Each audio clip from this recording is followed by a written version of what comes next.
Hello everyone, welcome to software engineering course. इस video में हम एजल डेवलपमेंट टेक्निक्स को ही कंटिन्यू रखेंगे और जो हम एक्सट्रीम प्रोग्रामिंग डिस्कस कर रहे थे उसी को ही कंटिन्यू करेंगे। उसकी जो की फीचर्स हैं उसको कंटिन्यू करेंगे। तो जो एक्सट्रीम प्रोग्रामिंग का जो प्रैक्टिस जो है उसका जो प्रिंसिपल जो है वो यूज़र स्टोरीज़ है उसको डिस्कस कर लेते हैं। रिक्वायरमेंट्स स्पेसिफिकेशन जो है इसमें एक्सट्रीम प्रोग्रामिंग में उसके लिए यूज़र स्टोरीज़ यूज़ की जाती हैं। यूज़र स्टोरीज़ से मकसद ये है कि यूज़ के सिस्टम के बनाए जाते हैं कि सिस्टम का जो एक यूज़र है वो सिस्टम को किस तरह से यूज़ करेगा उसको यूज़र स्टोरीज़ कहा जाता है। अच्छा, इसमें जो है कस्टमर जो है वो पार्ट होता है एक्सट्रीम प्रोग्रामिंग टीम का, और जो है उसकी जो रिस्पॉन्सिबिलिटी है वो ये होती है कि डिसीजन करने होते हैं रिक्वायरमेंट्स के ऊपर, और वो रिक्वायरमेंट्स जो है वो ऑफ कोर्स स्पेसिफाई की जाती हैं या एक्सप्रेस की जाती हैं एज यूज़र स्टोरीज़। अगेन जो है जो रिक्वायरमेंट्स जो हैं उनको जो यूज़र स्टोरीज़ जो हैं उनको यूज़र कार्ड्स की शक्ल में जो है लिखा जाता है, राइट डाउन किया जाता है, और डेवलपमेंट टीम जो है उसको जो है ब्रेक डाउन करती है यूज़र स्टोरीज़ को इम्प्लीमेंटेशन टास्क्स में, और वही टास्क जो है लेटर ऑन जो है बेसिस बनते हैं कि नेक्स्ट शेड्यूल जो है किया जाता है, कॉस्ट एस्टिमेट की जाती है फॉर द नेक्स्ट रिलीज़। अच्छा, इसमें जो है वो कस्टमर एक्चुअली चूज़ करेगा या पिकअप करेगा स्टोरीज़ को, वो जो कि नेक्स्ट रिलीज़ में जानी है। तो उनकी प्रायोरिटीज़ को देख के और शेड्यूल और एस्टीमेट को देख के कस्टमर इटसेल्फ जो है वो डिसाइड करेगा कि नेक्स्ट रिलीज़ में क्या जाना है।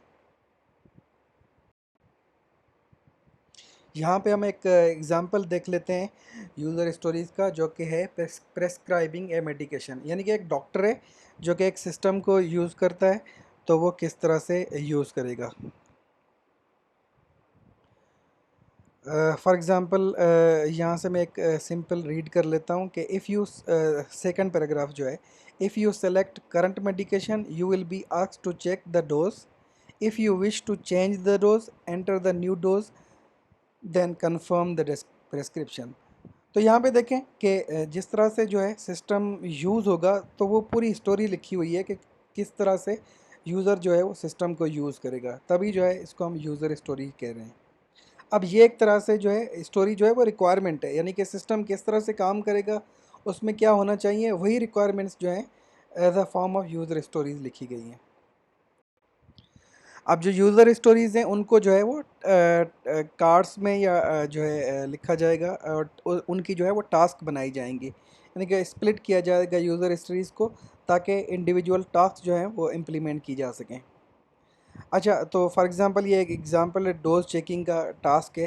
तो इसमें क्या होता है कि dose checking is a safety precaution to check that the doctor has not prescribed a dangerously small or large dose. अच्छा, using the formulary ID for the generic drug name, look up the formulary and retrieve the recommended maximum and minimum dose. Check the prescribed dose against the minimum and maximum. इसको उर्दू में इस तरह से कहेंगे। अब देखें एक पूरी फंक्शनलिटी या इम्प्लीमेंटेशन डिटेल्स हैं इस टास्क में कि अगर जो है कोई प्रेस्क्रिप्शन आ रही है तो सबसे पहले क्या करें कि उस प्रेस्क्रिप्शन की जो है वो आईडी लेके आप डेटाबेस से जो है फेच कर लें उस रिकॉर्ड को। फिर ऑफ कोर्स उसकी जो है डिस्क जो है डोज़ की जो है वो मिनिमम और मैक्सिमम डोज जो है उसमें स्पेसिफाई किया जाएगा। तो डॉक्टर ने डिस्क्रिप्शन प्रेस्क्रिप्शन जो है प्रेस्क्राइब की है, तो उसके डोज को चेक कर लें कि वो मिनिमम और मैक्सिमम के रेंज के दरमियान है। तो फिर जो है ओके है, यानी कि अगर रेंज में है तो आप कंफर्म का बटन दबा दें कि जो है शो कर दें कंफर्म का बटन, ताकि जो है वो मेडिकेशन जो है वो प्रेस्क्राइब हो जाए पेशेंट को। अदरवाइज़ जो है दोबारा जो है चांस दिया जाए कि उसको दोबारा किया जाए। अब देखें यूज़र स्टोरीज़ को जो है ब्रेक डाउन किया था अब टास्क में। अब यही टास्क जो है सिंपल है कि आप जो है जाके कोड में इसको इम्प्लीमेंट करेंगे। जो नेक्स्ट फीचर है एक्सट्रीम प्रोग्रामिंग का, जो रीफैक्टरिंग है, और रीफैक्टरिंग तकरीबन जो है हर एजल मेथड में होगी। अच्छा, रीफैक्टरिंग जो है इसको मैंने यहाँ पे जो है रखा हुआ है यहाँ पे कन्वेंशनल सॉफ्टवेयर इंजीनियरिंग और रीफैक्टरिंग। तो रीफैक्टरिंग और कन्वेंशनल सॉफ्टवेयर इंजीनियरिंग को जो है जक्स्टापोज कर रहे हैं हम यहाँ पे, कंपेयर कर रहे हैं एक तरह से कि कन्वेंशनल सॉफ्टवेयर इंजीनियरिंग जो है उसमें क्या होता है, उसमें जो है डिज़ाइन फॉर चेंज, यानी कि आप डिज़ाइन इस तरह से बनाएं कि चेंज को अकोमोडेट कर सकें आप। तो इसी तरह से रिगोरस एनालिसिस करके आप डिज़ाइन बनाएं। और उसके बाद ये है कि आप सफिशेंट टाइम और एफर्ट स्पेंड करें या वेस्ट करें एक तरह से, चेंजेस को एंटिसिपेट करें, प्रिडिक्ट करें कि कौन कौन सी फ्यूचर में चेंजेस आ सकती हैं। तो ये सब जो है वो आप डिज़ाइन में एक्चुअली अकोमोडेट करते हैं, ताकि लेटर ऑन अगर वो चेंज आती है तो ईज़िली अकोमोडेट हो जाए। ये जो है व्यू है कन्वेंशनल सॉफ्टवेयर इंजीनियरिंग का। इसके बरक्स जो है कन्वेंशनल सॉफ्टवेयर इंजीनियरिंग के बरक्स देखा जाए तो एक्सट्रीम प्रोग्रामिंग में जो है वो एक तरह से कम्प्लीटली अपोजिट व्यू है। देखें एरो जो है वो अगेंस्ट जा रहा है, तो कम्प्लीटली अपोजिट व्यू इस तरह से है कि इसमें जो है, इसमें अजम्पशन ये है कि it is not worthwhile to spend much of the time and effort to anticipate changes, एंड चेंजेस को प्रिडिक्ट करने की कोई ज़रूरत नहीं है। चेंजेस जो है can not be anticipated reliably, यानी कि आप कौन सी चेंजेस आएंगे उनको आप रिलायबली ऑफ कोर्स प्रिडिक्ट भी नहीं कर सकते। तो देन लेटर ऑन क्या करें, आप क्या करें, कॉन्स्टेंटली इम्प्रूव करते रहें कोड को, ताकि जो है वो चेंजेस अकोमोडेट हो जाएं। तो रीफैक्टरिंग एक तरह से चेंजेस को अकोमोडेट करने के लिए भी जो है काम आता है, यानी कि आप कोड को कॉन्स्टेंटली इम्प्रूव करते जाएं ताकि न्यू चेंजेस जो है वो इजीली अकोमोडेट कर हो जाएं। तो रीफैक्टरिंग परफॉर्म करने के लिए जो है टीम क्या करती है कि पॉसिबल जो सॉफ्टवेयर इम्प्रूवमेंट्स जो हैं, कोड में जो इम्प्रूवमेंट्स हो सकती हैं उनको फाइंड आउट किया जाता है, ताकि जो है उसको रीऑर्गेनाइज किया जा सके कोड को इम्प्रूव करने के लिए।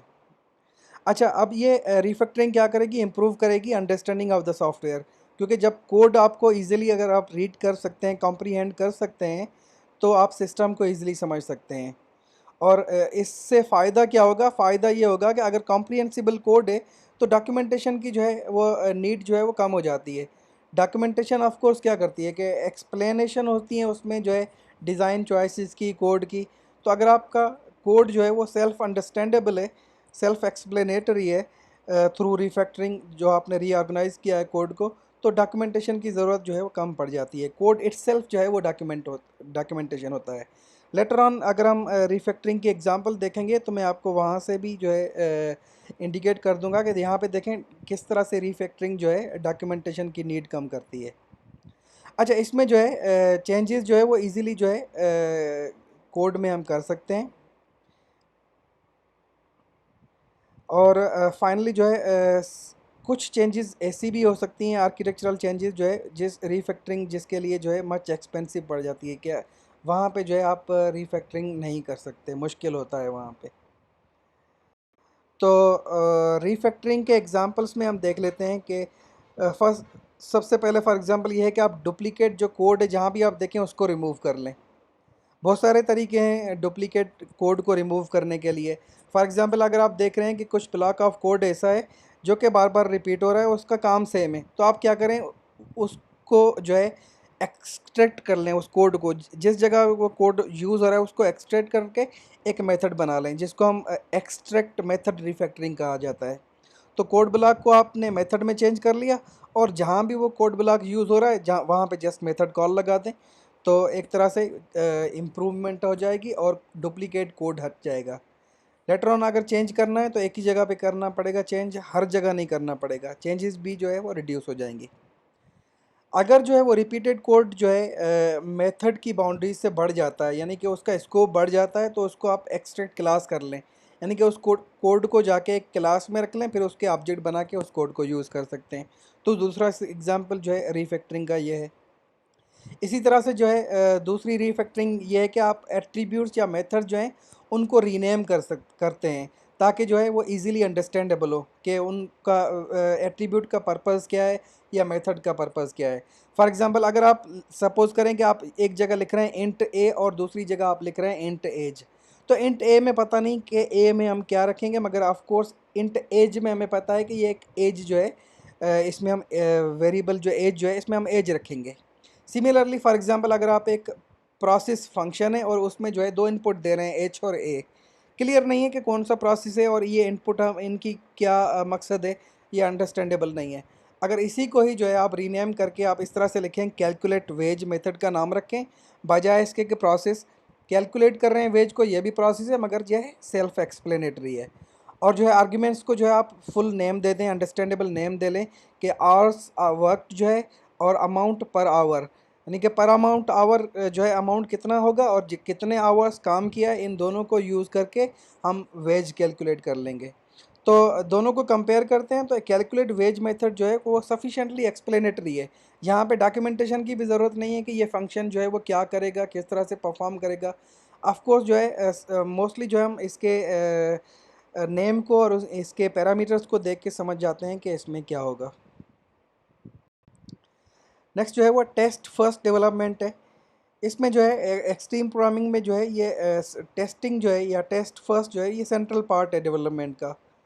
जहाँ पे जो है हर प्रोग्राम जो है उसको टेस्ट किया जाता है आफ्टर एवरी चेंज, यानी कि आप नई फंक्शनलिटी जब राइट करते हैं तो उसको इंटीग्रेट करते हैं और फिर जो है टेस्ट रन करते हैं। अगर जो है इंटीग्रेट तभी होगा तब जब तक जो है टेस्ट पास नहीं होते। अगर टेस्ट फेल हो गए तो आप उसको जो है नेक्स्ट रिलीज़ में इंटीग्रेट नहीं कर सकते, उसको छोड़ देंगे जब तक वो कोड जो है वो करेक्ट ना हो जाए, टेस्ट पास ना हो जाए। तो एक्सपी में जो टेस्टिंग के जो फीचर्स हैं वो ये है कि टेस्ट फर्स्ट डेवलपमेंट होनी चाहिए, इंक्रीमेंटल टेस्ट डेवलपमेंट होनी चाहिए सिनेरियोज से। तो सिनेरियोज से जो है आप पहले जो है टेस्टिंग सिनेरियोज डेवलप करते हैं, उनका कोड लिखते हैं। इसमें जो है टेस्ट डेवलपमेंट में जो है यूज़र को इन्वॉल्व किया जाता है टेस्ट राइट करने के लिए और उनको वैलिडेट करने के लिए। और दूसरी जो चीज़ जो है इसमें जो है आप ऑटोमेटेड टेस्ट लिखते हैं ताकि जो है उनको जो है ऑटोमेटिकली रन किया जाए। और आप टेस्टिंग टाइम देख लें और रिलीज़ देख लें कि जो है न्यू रिलीज़ किस तरह से बिल्ट होगा। कस्टमर इन्वॉल्वमेंट जो है वो इन प्रिंसिपल ये है कि कस्टमर जो है उसको डेवलपमेंट टीम का हिस्सा बना जाए और उसका जो रोल जो है उसका जो पार्ट है वो ये है कि आप टेस्टिंग प्रोसेस जो है उसमें हेल्प करें, यानी कि एक्सेप्टेंस टेस्ट जो है वो डेवलप की जाएं। कस्टमर डेवलप करेगा यूज़र स्टोरीज से जो है वहाँ से एक्सट्रैक्ट करेगा और उनको इम्प्लीमेंट किया जाएगा फॉर द नेक्स्ट रिलीज़। अच्छा, तो कस्टमर जो है वो पार्ट होगा डेवलपमेंट टीम का टेस्ट लिखने के लिए, और जितना भी जो न्यू कोड है तो उसको जो है वैलिडेट किया जाएगा सबसे पहले कि वाकई वो कस्टमर की नीड्स को जो है वो सेटिस्फाई कर रहा है या नहीं कर रहा। कभी कभी ये भी हो सकता है कि जो कस्टमर जो है जो बंदे जो हैं कस्टमर का रोल परफॉर्म कर रहे हैं, तो अगर वो full time requirements sorry sufficient requirement दे दें तो हो सकता है वो को हेजिटेंट हो जाएं टेस्टिंग प्रोसेस में इन्वॉल्व होने से, क्योंकि वो समझेंगे कि हमने काफ़ी जो है टेस्टिंग में हेल्प कर ली है। मगर इन प्रिंसिपल जो है वो कस्टमर इन्वॉल्वमेंट का मकसद यही है कि वो आपको टेस्टिंग में हेल्प करे, यानी कि एक्सेप्टेंस टेस्ट जो है जो इम्पोर्टेंट है उनमें जो है आपको हेल्प करे। यहाँ पे हम जो है टेस्ट केस के कुछ जो है एग्ज़ाम्पल देख लेते हैं कि डोज चेकिंग के लिए टेस्ट किस तरह से होगा।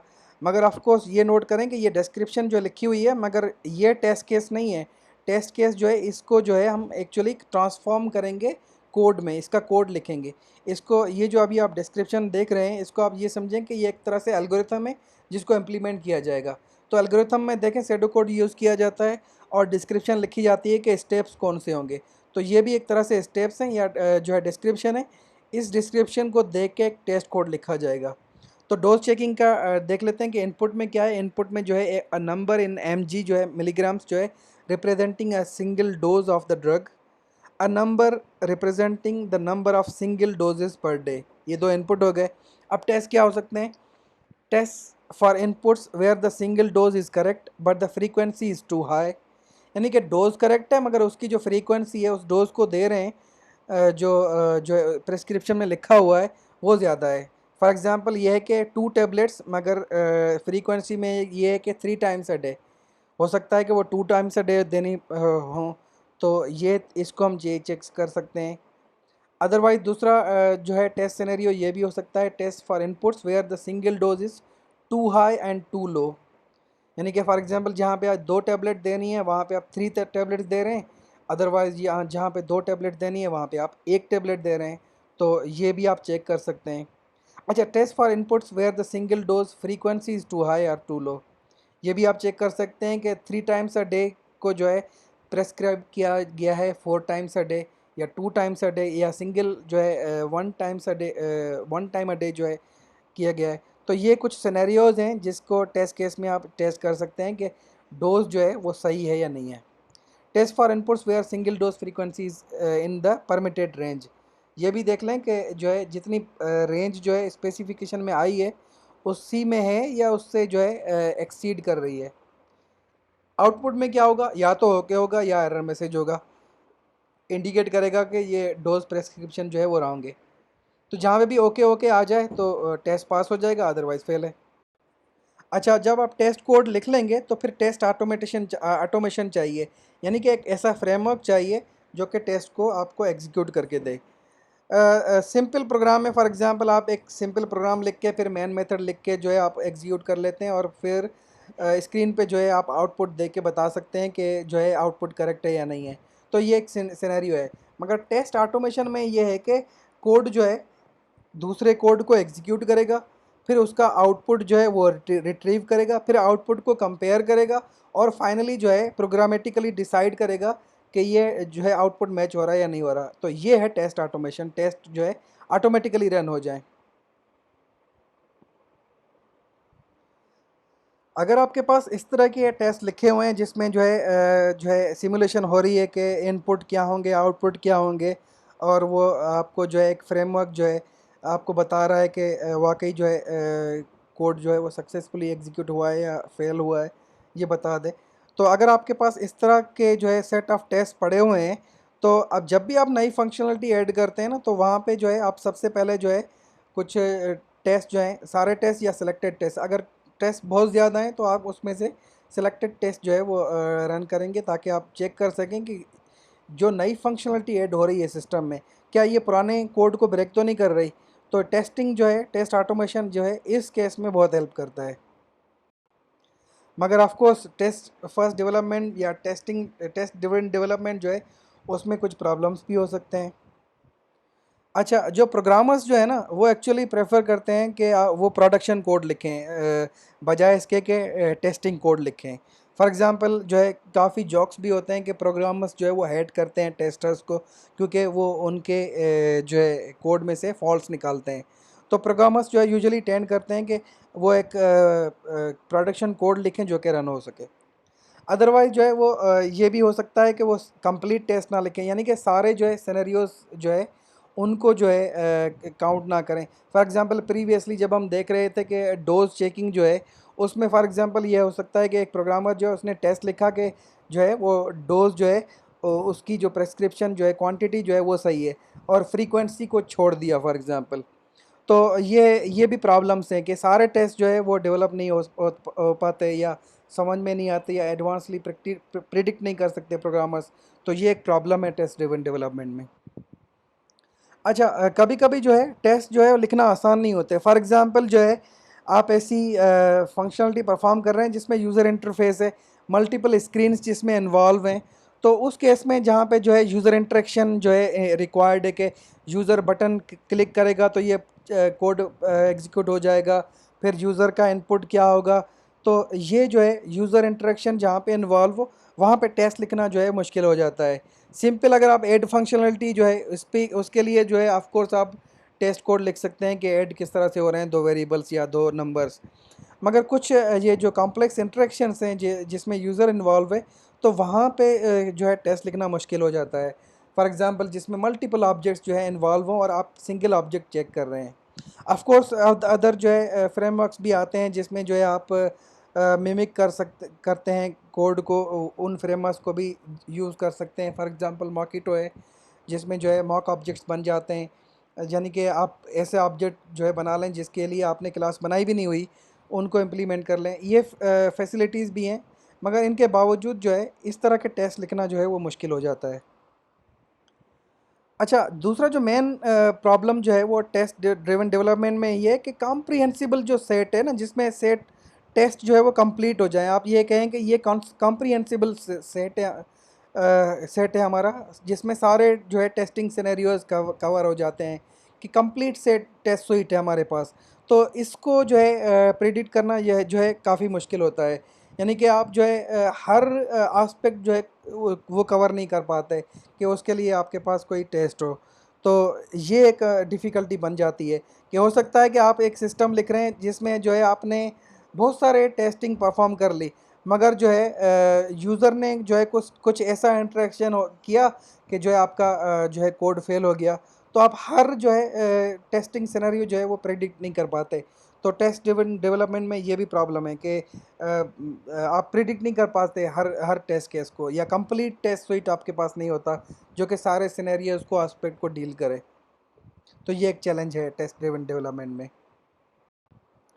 अच्छा, उसके बाद जो है पेयर प्रोग्रामिंग जो है, जिसमें जो है आप इन्वॉल्व करते हैं मल्टीपल प्रोग्रामर्स को, जो कि एक साथ जो है काम करते हैं किसी चीज़ पे, ताकि जो है वो डेवलप कर सकें कॉमन जो है ओनरशिप कोड पे, और अपनी नॉलेज जो है उसको शेयर कर सकें अक्रॉस द टीम। तो पेयर प्रोग्रामिंग की जाती है एक्सट्रीम प्रोग्रामिंग में, ताकि जो है जो है डेवलपमेंट या डेवलपर्स जो हैं इन कोलाबोरेशन काम करें, एक साथ काम करें किसी चीज़ पे। अच्छा, जब पेयर प्रोग्रामिंग जो है ना, वो एक तरह से रिव्यू प्रोसेस को भी इन्वॉल्व कर लेता है। फॉर एग्जांपल, अगर आप पेयर प्रोग्रामिंग नहीं कर रहे, एक बंदा जो है उसने कोई जो है पीस ऑफ कोड लिखा, तो रिव्यू में ये होता है कि दूसरे जो प्रोग्रामर्स जो कोलीग्स हैं वो उस कोड को रिव्यू करते हैं, उस कोड को देखते हैं कि फॉर एग्जांपल उसमें जो है कोई कोड क्वालिटी जो है मेंटेन हो रही है नहीं हो रही, उसके उसमें कोई फॉल्ट तो नहीं है। तो इसको जो है कोड रिव्यू कहा जाता है। तो अगर आप पेयर प्रोग्रामिंग कर रहे हैं तो एक तरह से आप रिव्यू प्रोसेस को जो है एडहेयर कर रहे हैं या एड कर रहे हैं विद द डेवलपमेंट, क्योंकि दो बंदे काम कर रहे हैं तो हो सकता है कि एक मिस्टेक कर रहा है और दूसरा उसकी मिस्टेक को पकड़ ले। तो एक तरह से जो है जो ही कोड डेवलप हो रहा है तो कोड रिव्यू भी हो रहा है एक साथ साथ। और दूसरा जो है पेयर प्रोग्रामिंग जो है वो रिफैक्टरिंग को भी इनक्रेज करता है, और जो है पूरी टीम जो है वहाँ से जो है मुस्तफ़ीद होती है वहाँ से।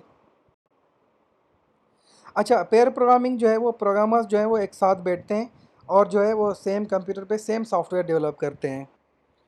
अच्छा, दूसरा ये है कि इस तरह नहीं है कि एक ही पेयर आपने बना लिया, वही पेयर हमेशा एक ही काम पे काम करता है। तो डायनामिकली जो है मल्टीपल जो है पेयर बना लें कि एक बंदा जो है कभी किसके साथ काम कर रहा है, कभी किसके साथ काम कर रहा है, तो ताकि एक जो है टीम वर्क जो है वो डेवलप हो जाए।